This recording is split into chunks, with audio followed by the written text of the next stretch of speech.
Provérbios capítulo 3, a partir do verso 5, diz assim: confia no Senhor de todo o teu coração e não te estribes no teu próprio entendimento.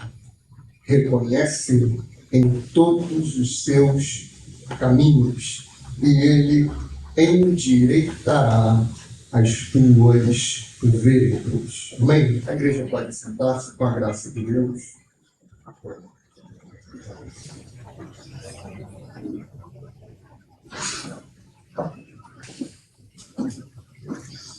Nós estamos diante de um livro muito bom. Na verdade, toda a Bíblia é muito boa, né? A gente é que fica, às vezes, selecionando. É que tem texto que é difícil, né? A gente precisa reconhecer. Você se depara ali com um Levítico da vida, né? Às vezes fica meio... mata um animal ali, aí olhou todo, tu mata o animal da direita. Tu dormiu, mata o da esquerda. Aquela coisa, né? Só que tem gente que seleciona texto bíblico porque, não, esse daqui eu não concordo. Esse daqui eu acho que não é interessante. Esse daqui eu acho que dá errado. Tem pastor, inclusive, que já disse, né, que a pena dos escribas mudaram aquilo que Jesus falou. É cada loucura. A Bíblia é a palavra de Deus, amém? De capa a capa. De Gênesis a Apocalipse. Só que o livro de Provérbios, ele traz uma peculiaridade muito grande para nós olharmos para a nossa vida como um todo. Para nós olharmos para cada âmbito e para cada mover, para olharmos para cada vírgula da nossa vida. Lembrando do que Abraham Kuyper disse, que não há 1 centímetro quadrado da existência que Deus, o soberano e Senhor, não diga é meu. Ou seja, tudo que existe é dele. Tudo está no controle dele. Só que é muito fácil, e vira jargão, né? Um ímpio, um descrente, um católico, um espírita, um protestante, um evangélico, todos já falaram isso em algum momento. Deus está no controle. Vai dar tudo certo. Basta confiar em Deus. Só que isso virou mais um mantra. Isso virou mais um jargão, um negócio meio positivismo, do que uma realidade crida e vivida. Quando nós lemos Provérbios, os 9 primeiros capítulos, nos dá a impressão que é um pai falando para com o seu filho, tanto que muitas vezes ele vai falar meu filho, filho meu. Ele está dando um conselho aparentemente para um jovem, porque existem muitas tentações no passado e hoje para que a gente mude e direcione a nossa confiança. Aqueles que vão ser tentados em direcionar a sua confiança na política. E vocês repararam que eu falo muito sobre isso. E o momento chegou do porquê eu falo tanto sobre isso. 2026, ano eleitoral, aonde os políticos viram messias, aonde os políticos viram libertadores, aonde são capazes de matar e de morrer por um candidato, por um presidente, por um governador. Aonde vão conhecer toda a história deles, mas não vão conhecer a Bíblia. Aonde o político da esquerda vai entrar na igreja e vão lhes dar o púlpito, só que esquecem que a esquerda é comunista, é socialista, ou seja, é anticristã. Só que vão entrar também um político de direita. Eu acho que ele não vai entrar, né? Que ele está num apartamento exclusivo, né? Ele está lá no lugarzinho dele. Mas quando ele entrou nas igrejas nesse ano que passou, ou no ano anterior, não me recordo agora, os crentes gritavam: mito, mito, mito. Porque o ser humano, ele é influenciável e ele é enganável. Qualquer palavra um pouco mais bonita e rebuscada que o homem fala, ele engana. Satanás fez isso com Eva, Hitler fez isso na Alemanha, e foi o caos que foi. E virou o problema que virou. Por quê? Porque o ser humano, o brasileiro, a igreja, é tentado a confiar nas alianças políticas que fazem. Ou são tentados a confiar nas riquezas, onde muitos líderes também se levantam promovendo o amor ao dinheiro, que Paulo fala que é a raiz de toda espécie de males. O dinheiro é tratado pelo Senhor Jesus como uma entidade. Não podeis servir a Deus, nem às riquezas. Não podem servir a dois senhores. A equivalência gramatical que Jesus está tratando ali é que Deus é um Senhor e as riquezas, o amor à riqueza é uma outra espécie de Senhor. E o ser humano insiste em confiar no dinheiro, em depositar sua fé nas riquezas ou na própria sabedoria humana.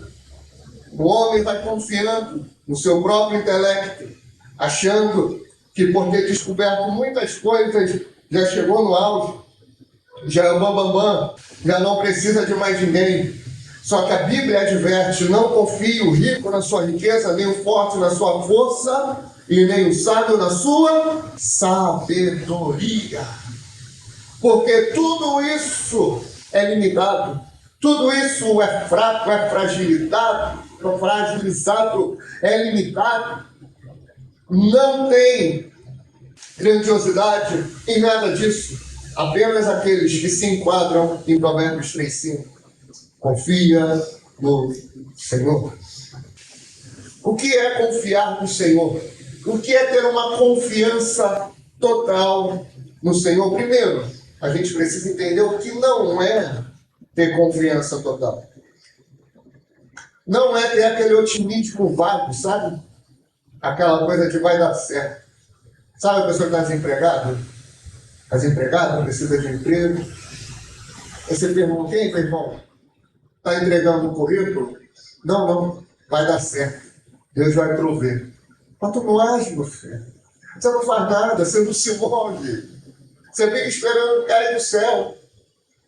Não é porque eu confio no Senhor. Você confia então que um anjo vai chegar lá numa empresa e vai tocar no coração daquele RH e ele vai ser movido para te ligar. E ele nem sabe o teu número, você não corre atrás, você não faz nada. Não é dessa forma que funciona. Nós precisamos agir. É mais ou menos isso que quer dizer que a fé sem obras é morta. Não adianta, creio, você não faz nada, você não age, você não corre atrás, você não se dedica. Isso é uma presunção disfarçada de fé. Deus é soberano? É. Só que o conselho do proverbista é: vai ter com a formiga, ó preguiçoso. Se movimenta, age. Não é uma passividade irresponsável, ou seja, Deus vai resolver tudo. É aquele irmão, aquela irmã, que não seja ninguém aqui em nome de Jesus, mas que é diagnosticada com câncer. Aí ela vai, pede oração. Aí o pastor ora por ela. Aí ela sai dali e fala que está curada. Ou às vezes até o pastor diz: não, você está curada. Só que não foi Deus que falou. Pastor, por que ela seja curada? Para dizer que ela foi curada ali. Aí o pastor leviano, ninguém viu nenhum pastor assim, né? Orienta a ovelha a fazer o quê? Joga os teus remédios fora. Você não precisa mais, não precisa de tratamento, não, você foi curado. Se você tomar um remédio, quer dizer que você não crê. Quer dizer que você não tem fé. Ora, querido, quem é que deu a sabedoria e o conhecimento aos médicos? Não foi Deus? Lucas, o evangelista, ele tinha uma profissão, qual era? Médico. Deus age também através da medicina. Não é pecado. Falou. Não é pecado nenhum. Não é incredulidade nenhuma procurar um médico. Não é incredulidade nenhuma procurar um psicólogo. Não é incredulidade nenhuma seguir um tratamento. Não é incredulidade nenhuma tomar um remédio. Pastor, você está dizendo que Deus não cura? Não. Deus cura. Deus age. Deus intervém. Eu creio nisso, nós cremos nisso, pregamos isso. Mas não podemos ser levianos. Não podemos ser irresponsáveis. Aí depois, pessoas como essa têm o seu caso piorado, mas que poderia ter sido evitado se tivesse seguido o tratamento médico desde o início. Essa é uma irresponsabilidade. Ter aquele sensacionalismo no culto, onde a pessoa leva o remédio aqui, ó. Não vai tomar não, porque ela tem fé que vai ser curada. Amém? Você tem a sua fé. Só que isso não quer dizer incredulidade. Não é aquela confiança parcial. Você sabe aquele empresário que está enfrentando muitas dificuldades, muitos desafios. Aí o empresário está lá orando, pedindo provisão. Deus manda, manda, manda. E é o que a gente mais pede, né? Nos nossos trabalhos, manda, manda cliente, Senhor, manda, manda, manda. Só que aí ele não se ajuda também, né? Ele fica lá sonegando imposto, não paga direito dos funcionários, podendo pagar, fica destratando um ou outro, mas fica pedindo provisão. Isso não é confiança total, é confiança dividida, é confiança parcial. Quando o Provérbios exige de forma clara: confie de todo o teu coração. Agora, o que é essa confiança? É uma segurança, irmãos, que é inabalável. É uma segurança inabalável na pessoa e no caráter de Deus. É aquela pessoa que vai receber um diagnóstico de enfermidade, um diagnóstico difícil de ouvir. E ela vai reunir a família dela e vai falar assim: Deus é soberano e é bondoso quando Ele me dá saúde. Mas Ele continua soberano e bondoso ainda que eu esteja enfermo. Porque Ele é o meu Senhor na vida e também é o meu Senhor na morte. Não importa a circunstância em que eu esteja, a minha confiança está nele. Se Ele quer que eu viva mais aqui nessa terra o servindo, ou se Ele quiser me levar para que eu veja e o sirva face a face. Isso é confiança. Confiança não é só ser positivo que vai dar tudo certo. Confiança é continuar crendo na sua soberania, é continuar crendo na sua grandeza, é continuar crendo em todo o seu poder, ainda que o meu desejo não se concretize. Ele é o Senhor e não muda. Ele é o mesmo ontem, é o mesmo hoje e será eternamente. Esse Senhor é o que revela para Paulo, quando ele escreve que todas as coisas cooperam bem. Não.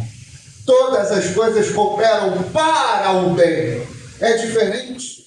Não é que tudo vai ser bom, não é que tudo vai ser positivo, não é que tudo vai correr bem, mas tudo vai cooperar para o meu bem, inclusive um dia mau, inclusive a notícia ruim vai cooperar para o nosso bem.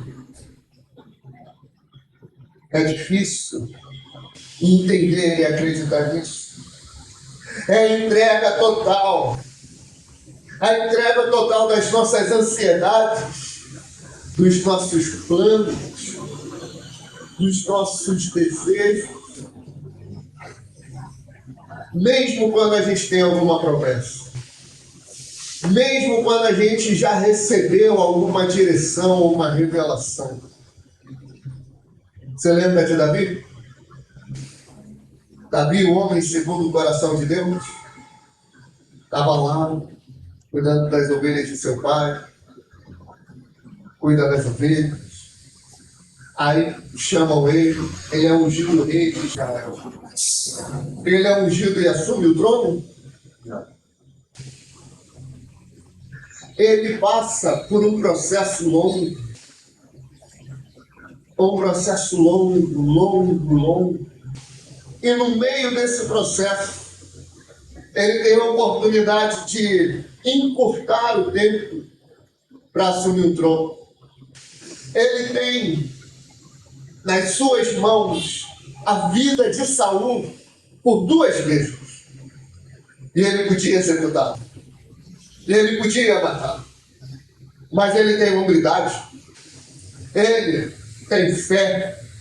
Ele tem maturidade. E entende que ele não pode encurtar o processo. Tanto tem aqueles amigos, né? Que acham que estão incentivando para o bem, né? Mas estão incentivando para o mal. Vai lá, mata ele. Deus entregou Saul em 2 mãos. Eu posso pensar num Davi meio mineiro, meio goiano. Sai pra lá, rapaz. Tá doido, moço? Eu não vou levantar a minha mão contra o ungido do Senhor. Em outras palavras, se Deus me chamou, Ele vai me capacitar e Ele vai me colocar lá. Eu não vou forçar. Eu vou continuar na obediência, eu vou continuar caminhando, eu vou continuar fazendo a minha parte. Agora, tirar a vida de Saul, eu não vou fazer, porque os meus planos, os meus projetos, as minhas promessas estão nas mãos de Deus. Davi entregou. É ter uma obediência, mas uma obediência ativa, uma obediência completa. Olha, Abraão, com seus 75 anos, não é claro como ele ouviu Deus. Há quem vai dizer que alguém foi até lá, em nome do Senhor, e falou: sai da tua terra, da tua parentela. Outros vão dizer que ele ouviu uma voz. Seja de uma forma ou de outra, eu te desafio a pensar, a imaginar isso acontecendo aqui, na Pavuna. Um homem chega e fala pra gente assim: mas, olha, o Senhor mandou eu ir embora. E para onde? Eu não sei. O Senhor mandou eu ir, eu deixar a minha terra, a minha parentela, deixar tudo e seguir. Mas seguir para onde? Eu não sei. Eu tenho que ir, mas ir para onde?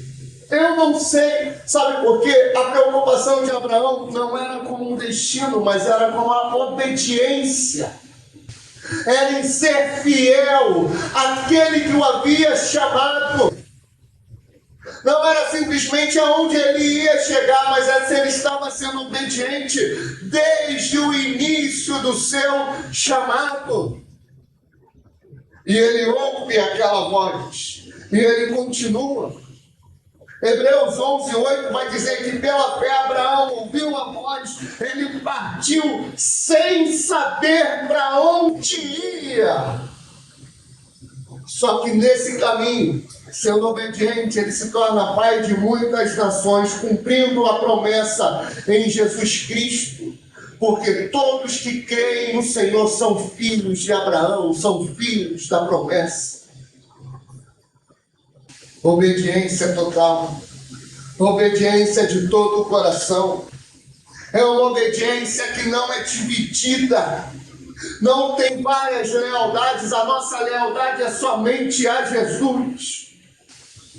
É ter as nossas emoções, a nossa vontade, o nosso intelecto rendido à pessoa de Jesus Cristo.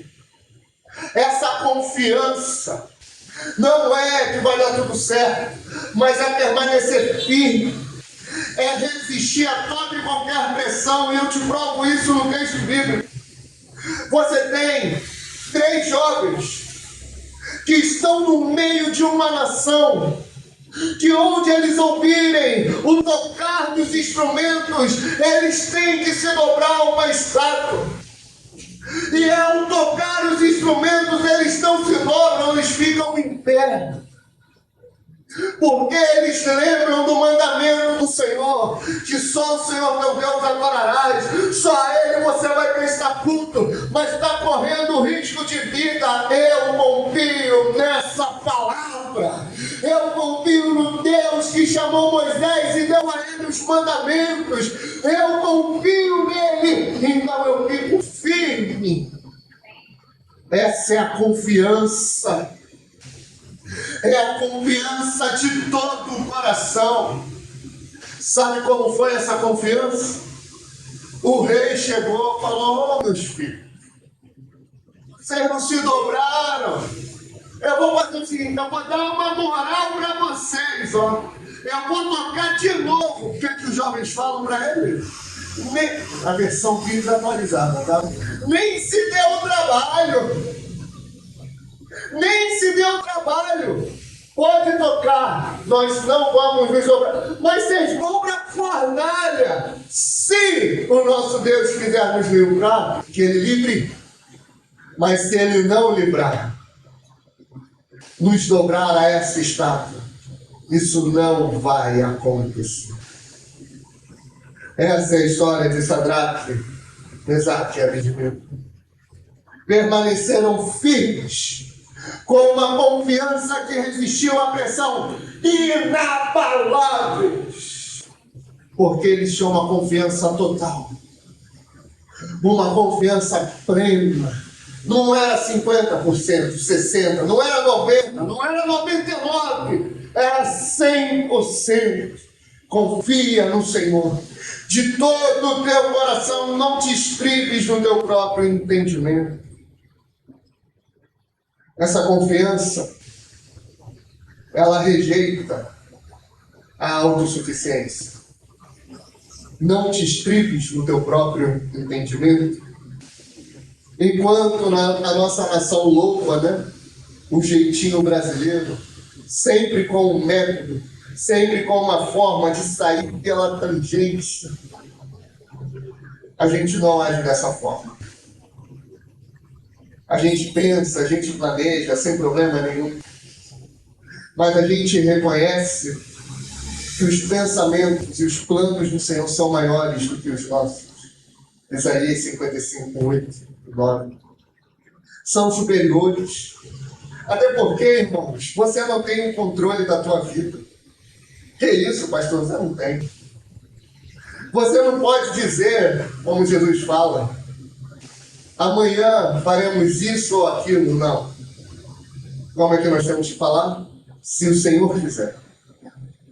Mas nós não temos que falar se o Senhor quiser naquela forma de induzir, tomara que o Senhor queira. Não.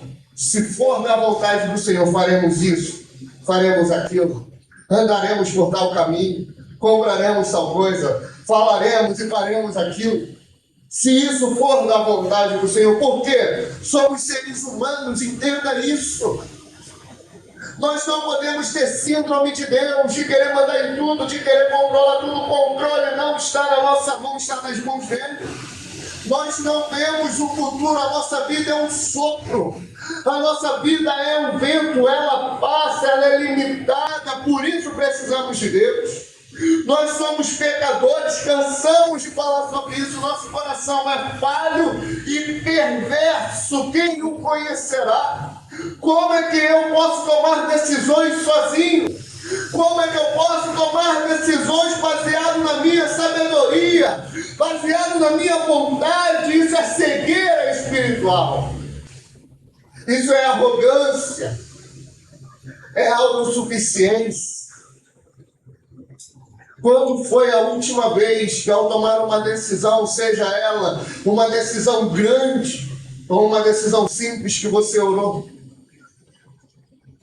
Quando era... Eu ia falar quando era jovem, né? Não estou tão velho assim, né?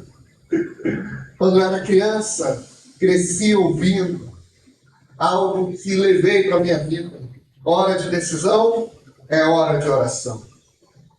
Nós não podemos tomar decisões baseadas em circunstâncias apenas. É por isso que tem um monte de relacionamento que começa e acaba. Cansamos de ver isso aí, o jovem é terrível, né? Os dois aí entrando, né? É luta. Aí o jovem querendo namorar. Aí vai namorar e começa a orar. Aí no que começa a orar, haja visão, né? Eu estou vendo isso, eu vejo o nosso casamento, eu vejo aquilo, eu vejo os nossos filhos, e nossa, bem demais. Tinha que procurar uma ótica para ver essa visão aí, né? Era uma luta. Não, eu vi a gente casado e no final está separado. Nem noivou, nem nada. Porque fica querendo impor as suas vontades e os seus próprios desejos. Porque a oração que Jesus ensina, ao final dela, é que seja feita a tua vontade. A tua. A fé verdadeira não é determinar que algo vai acontecer como eu quero, mas a verdadeira fé é, Senhor, que prevaleça a tua vontade acima da minha, Pai amado. Que a tua vontade ela seja feita, seja soberana, Pai amado. Não tome decisões sem antes buscar a Deus, sem antes perguntar a Ele, sem antes procurar ouvir alguém que tenha mais sabedoria do que tu. Reconhecimento constante da pessoa de Deus. Vamos de novo ao texto. Confia no Senhor de todo o teu coração e não te estribes no teu próprio entendimento. Reconhece-o em todos os teus caminhos e Ele endireitará as suas veredas. O reconhece-o aqui é uma ideia do hebraico yadá. Essa palavra é de conhecimento íntimo. Por exemplo, em Gênesis, no capítulo 4, no verso 1, vai dizer que Adão conheceu Eva, ou seja, ele teve intimidade com ela. Ele foi íntimo, ele foi marido dela. Ou seja, Salomão não está apenas nos convidando para saber sobre Deus. Salomão está nos convidando a andar com Deus. Assim como o profeta Miqueias aconselhou em Miqueias 6:8, ele te declarou ao homem o que é bom e o que é que o Senhor pede de ti, senão que pratiques a justiça, ames a benignidade e andes humildemente com o teu Deus. O pedido de Deus é simples: pratique a justiça, ame a bondade e ande com Ele. Você lembra de Enoque? Enoque é um personagem intrigante, não escreveu nada, não falou muita coisa, mas Gênesis 5 vai relatar que ele foi arrebatado. E o motivo dele ter sido arrebatado, transladado, é que ele andou com Deus e Deus o tomou para si. Você consegue compreender a grandeza do que é isso, irmão? O homem, ele simplesmente teve intimidade com Deus ao ponto do Senhor o tomar para ele, do Senhor o levar para ele. Não, eu quero você aqui comigo. Olha a grandeza disso. Eu não estou falando de homem que fez fogo descer do céu, que ele também foi arrebatado no redemoinho. Eu não estou falando do outro que abriu o mar. Eu não estou falando do outro que fez o machado flutuar. Eu não estou falando disso, não. Eu estou falando de um homem que simplesmente andou com Deus. Às vezes a gente quer coisa tão grandiosa, tão gloriosa, quer moveres sobrenaturais, mas não se preocupa com o simples, não se preocupa com o básico, que é ter intimidade com Deus, que é andar com Deus, que é buscar a Deus, não querendo que Ele faça algo, mas porque a nossa confiança é plena nele. Confia nele, busca Ele. Vou buscar como, pastor? Em oração, na palavra, em comunhão. Salmo 25, verso 4 e 5 diz: faze-me saber os teus caminhos, Senhor. Ensina-me as tuas veredas, guia-me na tua verdade, ensina-me, pois tu és o Deus da minha salvação. Por ti estou esperando todo o dia. E como nós vamos reconhecê-lo? Em todos os teus caminhos. Existe uma dicotomia. Dicotomia é quando nós queremos separar duas coisas. Nós temos a mania de separar o sagrado do secular. A nossa vida sagrada, a nossa vida na igreja, a nossa vida espiritual. E a gente, não, lá, aqui é o Vitor pastor. Aqui é o Vitor crente, cristão. Mas o Vitor pessoa, irmão, é uma coisa só. Nós temos que levar Deus para toda a nossa vida. Para cada decisão, para cada momento, para cada disposição nossa.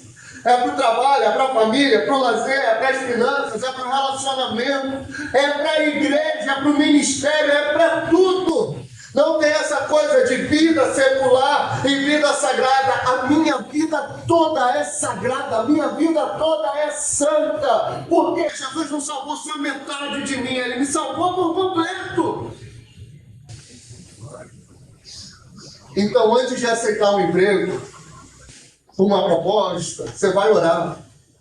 Você vai orar como? Senhor, isso glorifica a Ti? Antes de um relacionamento, você vai orar e vai falar: essa pessoa me aproxima ou afasta de Ti? Antes de usar o dinheiro de uma forma leviana, você vai se perguntar: estou sendo um mordomo fiel? Por que mordomo? Porque nada é teu. É tudo dele.